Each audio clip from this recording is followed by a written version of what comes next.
wabarakatuh. Perkenalkan, nama saya Debbie Andrani Cumaro, NPM 200-130-135. Di sini saya akan menjelaskan tentang bab 7, yaitu teori probabilitas, permutasi, dan kombinasi. Teori probabilitas. Di sini saya menyediakan peta konsep yang mana ada pengertian, pendekatan perhitungan, aturan dasar, teknik pengambilan, dan rumus Bayes. Pertama, saya akan menjelaskan tentang pengertian. Pengertian dari teori probabilitas. Probabilitas sering didefinisikan sebagai peluang atau kemungkinan. Suatu nilai yang digunakan untuk mengukur tingkat kemungkinan terjadinya suatu kejadian yang acak. Derajat kepastian yang untuk terjadinya suatu peristiwa yang diukur dengan angka pecahan antara 0 sampai dengan 1. Di mana peristiwa tersebut terjadi secara acak atau random. Terminologi probabilitas ada 6. Yang pertama, eksperimen, yaitu suatu proses yang memandu terjadinya satu dari beberapa hasil observasi yang mungkin. Yang kedua, outcome, hasil tertentu dari suatu eksperimen. Yang ketiga, event. Event ialah kumpulan dari beberapa outcome, tetapi bisa juga hanya terdiri dari satu outcome saja. Ini tergantung dari definisi event yang sesuai dengan ketentuan kita. Yang keempat adalah mutually eksklusif. Mutually eksklusif ialah suatu event dikatakan mutually eksklusif jika permunculan pada suatu saat tidak bisa bersamaan dengan pemunculan event yang lain. Yang kelima ada independen. Munculnya suatu event dikatakan independen terhadap event yang lain apabila probabilitas munculnya event itu tidak terpengaruh oleh pemunculan event lainnya. Dan yang terakhir adalah dependen. Suatu event dikatakan dependen jika permunculan tergantung dari pemunculan event yang lain. Yang kedua, saya akan menjelaskan tentang pendekatan perhitungan. Di sini pendekatan perhitungan ada dua, yaitu pendekatan perhitungan objektif dan pendekatan perhitungan subjektif. Saya akan menjelaskan tentang pendekatan perhitungan objektif. Pendekatan objektif dibagi menjadi dua, yaitu klasik dan frekuensi relatif. Pendekatan klasik ialah didasarkan pada suatu asumsi bahwa seluruh hasil dari suatu eksperimen mempunyai kemungkinan atau peluang yang sama. Pendekatan klasik mengetahui terlebih dahulu seluruh kejadian yang akan muncul. Rumusnya yaitu PA sama dengan X dibagi N. Ini saya akan memberikan contoh dari pendekatan klasik, yang mana ada 100 mahasiswa, 25 orang diantaranya adalah wanita. Berapakah peluang mahasiswa wanita? Di sini kita akan memasukkan rumusnya terlebih dahulu, yaitu PA sama dengan X per N, di mana PA-nya ini diganti W yang artinya wanita, X-nya adalah 25, N-nya 100. Jadi sama dengan 25 per 100, atau bisa ditentukan lagi jadi 1/4. Kita bikin persentasenya jadi 25%. Jadi peluang mahasiswa wanita adalah 25%. Yang kedua, pendekatan frekuensi relatif. Pendekatan frekuensi relatif digunakan untuk mengantisipasi kelemahan yang ada di dalam pendekatan klasik. Frekuensi relatif biasanya digunakan untuk memperkirakan nilai probabilitas. Rumusnya yaitu FR sama dengan FI dibagi XI. Sini saya akan memberikan contoh pendekatan frekuensi relatif. Saya mencantumkan sebuah tabel yang mana berisi nilai dan frekuensi. Pertanyaannya, berapakah peluang nilai dari 20? Kita masukkan rumus FR sama dengan FI per XI. FR-nya, N-nya diganti 20. FI-nya, frekuensinya dari nilai 20 adalah 3. Kita masukkan di sini. XI-nya itu total keseluruhan frekuensi, yaitu 5 tambah 10 tambah 3 hasilnya 18. Kita kecilkan sama dengan 1/6. Kita buat persentase, hasilnya 16,7%. Jadi peluang nilai 20 ialah 16,7%. Lalu pendekatan perhitungan subjektif. Pendekatan subjektif didasarkan pada penilaian seseorang tersebut. Pendekatan subjektif tidak memiliki pengalaman atau pengamatan masa lalu sebelumnya. Yang terakhir, Pendekatan subjektif berisi suatu opini atau pendapat dari peneliti tersebut. Jadi peneliti itu memberikan suatu ungkapan opini tergantung dari dirinya sendiri. Selanjutnya yang ketiga, saya akan menjelaskan tentang aturan dasar. Aturan dasar dibagi menjadi dua, yaitu aturan dasar penjumlahan dan aturan dasar perkalian. Aturan dasar penjumlahan dibagi menjadi dua. Yang pertama, kejadian terpisah, dan yang kedua, kejadian tidak terpisah. Kejadian terpisah ialah suatu kejadian yang terjadi di mana kejadian kedua tidak akan terjadi. Misalnya, ada dua kejadian, A dan B. Jika kejadian A sudah terjadi, maka B tidak akan terjadi. Kedua kejadian saling meniadakan, maka aturan penjumlahan probabilitas kedua kejadian sama. Rumusnya yaitu PA gabungan B sama dengan PA ditambah PB. Saya akan memberikan contoh dari kejadian terpisah. Ada 10 buah mangga, 8 jeruk, dan 2 apel. Probabilitas terambil buah mangga atau jeruk ialah, kita akan masukkan rumus yang mana karena di sini adalah atau, maka kita akan memakai rumus gabungan. P A gabungan B sama dengan PA ditambah PB. Karena ini atau tanda operasinya, maka penjumlahan. P A-nya mangga dan B-nya jeruk. 10 ini jumlah dari buah mangganya, 8 ini jumlah buah jeruknya, dan 20 ini jumlah dari keseluruhan buahnya. Jadi 10 per 20 ditambah 8 per 20 sama dengan 18 per 20. Bisa kita kecilkan jadi 9 per 10. Persentasenya ialah 90%. Jadi, probabilitas terambil buah mangga atau jeruk ialah 90%. Dan yang kedua, kejadian tidak terpisah. Kejadian tidak terpisah ialah suatu kejadian yang terjadi di mana kejadian kedua bisa saja terjadi, kemungkinan kedua kejadian tidak saling meniadakan. Misalnya ada dua kejadian A sama B. Jika A terjadi, maka B bisa saja terjadi. Jika dua kejadian saling berinteraksi, maka probabilitasnya disebut probabilitas bersama. Rumusnya yaitu PA gabungan B sama dengan PA ditambah PB dikurangi PA irisan B. Saya akan memberikan contoh kejadian tak terpisah. Sebuah dadu dilempar, maka berapa probabilitas munculnya mata dadu genap atau 6? Kita masukkan rumus yang mana PA gabungan B sama dengan PA ditambah PB dikurangi PA irisan B. PA-nya itu 3 per 6. Kenapa 3? Karena mata dadu genapnya itu ada 3. Angka 2, 4, sama 6. Jadinya 3. PB-nya itu 1 per 6. Karena angka 6 di sebuah dadu itu cuma 1. Dikurangi PA irisan B sama dengan 1 per 6. Kenapa 1 per 6? Karena di genap kan ada angka 6. Terus sini ada angka 6, jadi ada 2. Jadinya kita ambilnya 1 per 6. Kita total jadinya 3 per 6. Bisa kita kecilkan jadinya 1 per 2. Kita jadikan persentase hasilnya 50%. Jadi probabilitas munculnya mata dadu genap atau 6 ialah 50%. Yang kedua, aturan dasar perkalian. Aturan perkalian dibagi menjadi dua.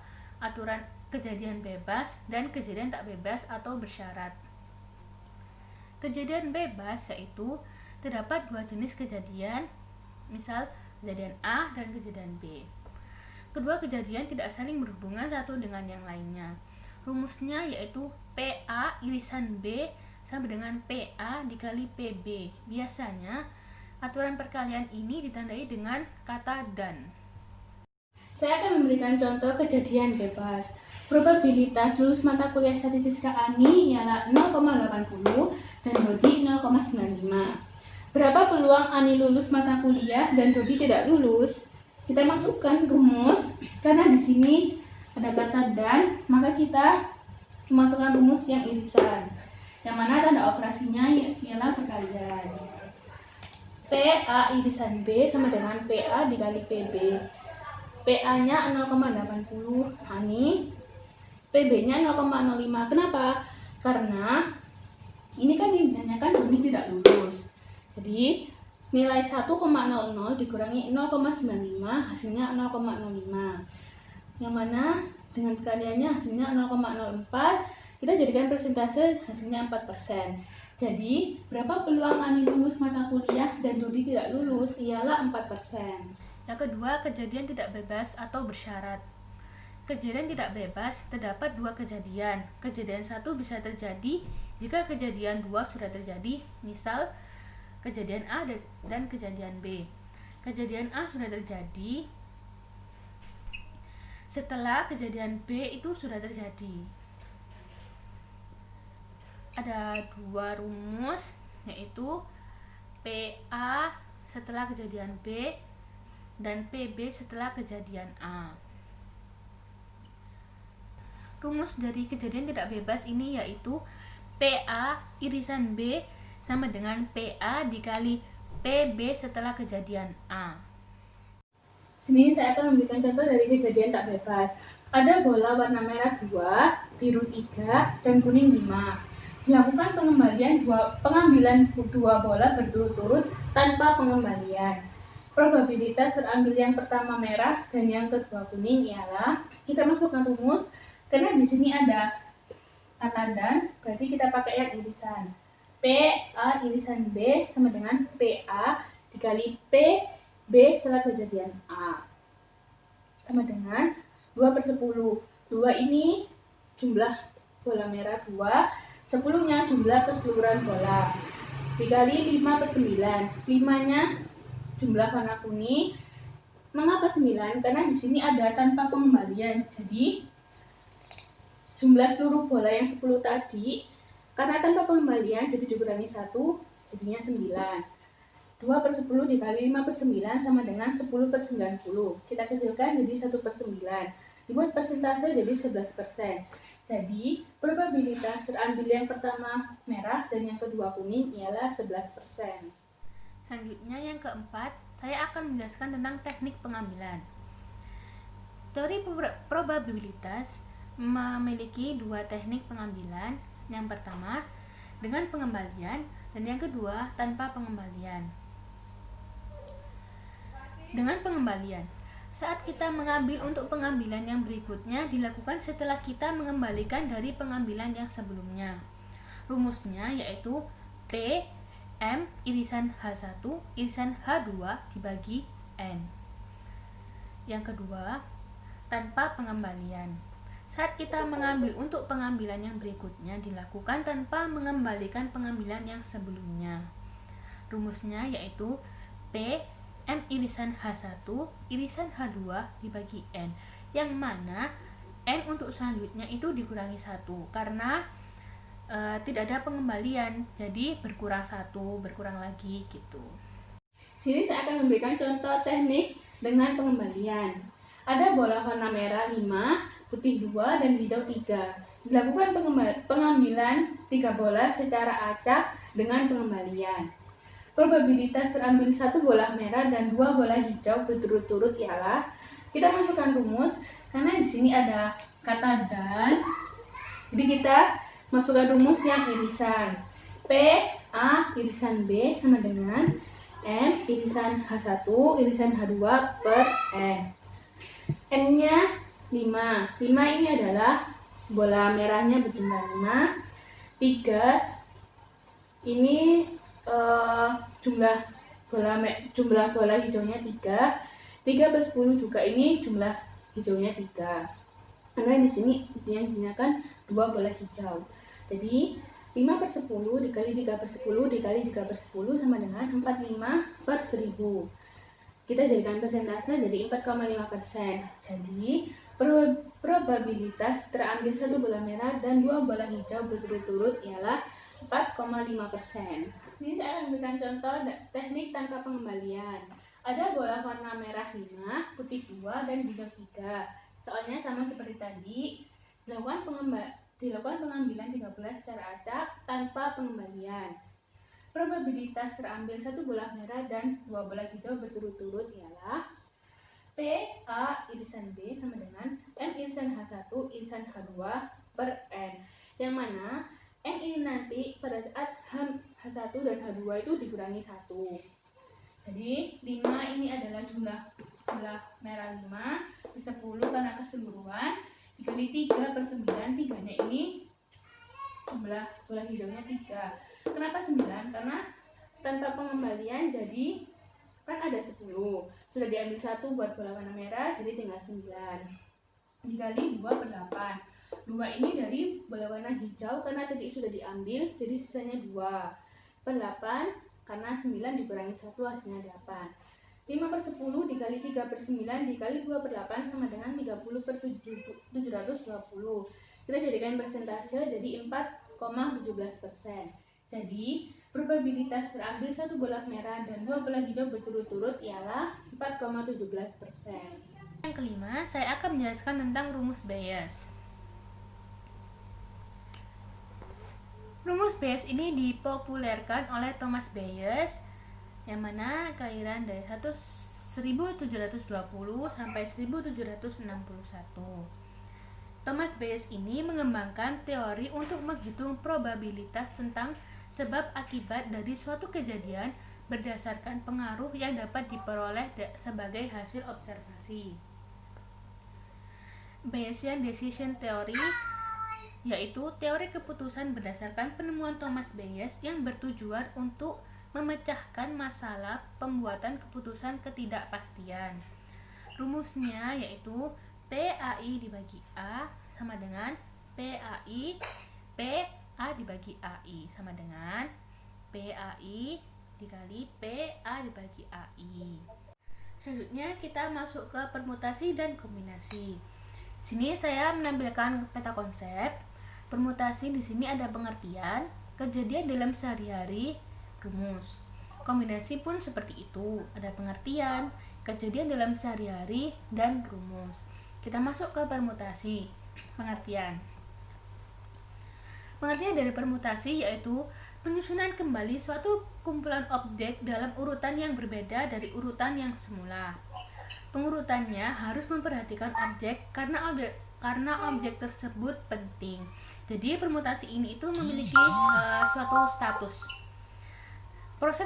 Proses mengembalikan objek pada urutan yang baku disebut sorting. Selanjutnya, permutasi dalam kehidupan sehari-hari.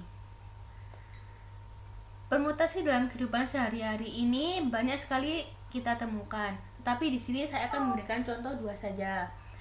Yang pertama, ketika ingin menentukan siapa yang berhak menduduki jabatan ketua, sekretaris, dan bendahara kelas, rumus permutasi dapat melihat beberapa cara penentuan jabatan tiap calon yang akan menduduki jabatan di kelas. Yang kedua, bagaimana bisa berpasangan dengan teman-teman saat menentukan tempat duduk di kelas? Berapa cara yang bisa terjadi sehingga bisa duduk bersama teman? Rumus permutasi bisa digunakan. Dan selanjutnya, rumus dari permutasi. Secara umum, rumus permutasi diperoleh sebagai berikut. Pn, R sama dengan n faktorial dibagi n dikurangi r faktorial, di mana Pn, R ialah permutasi R objek dari N objek yang ada. N-nya banyaknya objek keseluruhan dan R-nya banyaknya objek yang diamati. Ini saya akan memberikan contoh dari permutasi. Banyak cara untuk memilih seorang ketua, sekretaris, dan bendahara dari 8 siswa yang tersedia, yaitu kita masukkan rumus permutasi terlebih dahulu, yaitu Pn, R sama dengan N faktorial per N dikurangi R faktorial.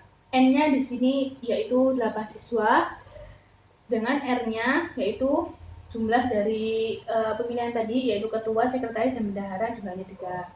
Jadi 8 faktorial dibagi 8 dikurangi 3 faktorial sama dengan 8 faktorial ini kita jabarkan jadi 8 kali 7 kali 6 kali 5. 8 dikurangi 3 faktorial sama dengan 5 faktorial. 5 faktorial ini kita coret, sisanya 8 kali 7 kali 6 sama dengan 336 cara. Jadi, banyaknya cara untuk memilih seorang ketua, sekretaris, dan bendahara, yaitu 336 cara. Selanjutnya, kita masuk ke kombinasi. Pengertian dari kombinasi yaitu penyusunan kembali suatu kumpulan objek dalam urutan yang berbeda dari urutan yang semula. Proses penyusunan kombinasi ini tanpa memperhatikan urutan objek. Jadi, kombinasi itu tidak memiliki status. Selanjutnya, saya akan menjelaskan kombinasi dalam kehidupan sehari-hari. Kombinasi pun sama seperti permutasi, banyak sekali yang kita temukan, tapi di sini saya akan memberikan 2 contoh saja. Yang pertama, ketika sedang bermain kelereng dengan teman-teman, rumus kombinasi dapat melihat berapa cara kelereng yang akan terambil. Yang kedua, ketika ingin mengambil warna yang kita sukai saja, berapa banyak cara yang bisa terjadi untuk pengambilan warna kesukaan kita melalui konsep kombinasi. Dan yang terakhir ialah rumus kombinasi. Secara umum, rumus kombinasi diperoleh sebagai berikut. C n, R sama dengan n faktorial dibagi r faktorial buka kurung n dikurangi r faktorial, yang mana C n, R ialah kombinasi r objek dari n objek yang ada. N-nya banyaknya objek keseluruhan dan R-nya banyaknya objek yang diamati. Ini saya akan memberikan contoh dari kombinasi. Sebuah kantong berisi 6 kelereng putih, 4 kelereng biru, dan 3 kelereng merah. Banyak cara pengambilan 3 kelereng putih adalah kita masukkan rumus kombinasi terlebih dahulu, yaitu C n, R sama dengan n faktorial dikurangi r faktorial buka kurung n dikurangi r tutup kurung faktorial, dimana n jumlah kelereng putih yaitu 6, r-nya 3 karena pengambilannya 3 kelereng putih. Jadi 6 faktorial dibagi 3 faktorial dikurangi buka kurung 6 dikurangi 3 tutup kurung faktorial, yaitu 6 faktorial ini kita jabarkan jadi 6 kali 5 kali 4 kali 3 faktorial. 6 dikurangi 3 sama dengan 3, jadi 3 faktorial. 3 nya sama, jadi kita coret. Misalnya 6 kali 5 kali 4, 3 nya faktorial ini kita jabarkan jadi 3 kali 2 kali 1. Jadi totalnya 20 cara. Banyak cara pengambilan 3 kelereng putih adalah sebanyak 20 cara. Demikianlah penjelasan tentang teori probabilitas dan permutasi dan kombinasi dari saya. Kurang lebihnya saya mohon maaf. Wassalamualaikum warahmatullahi wabarakatuh.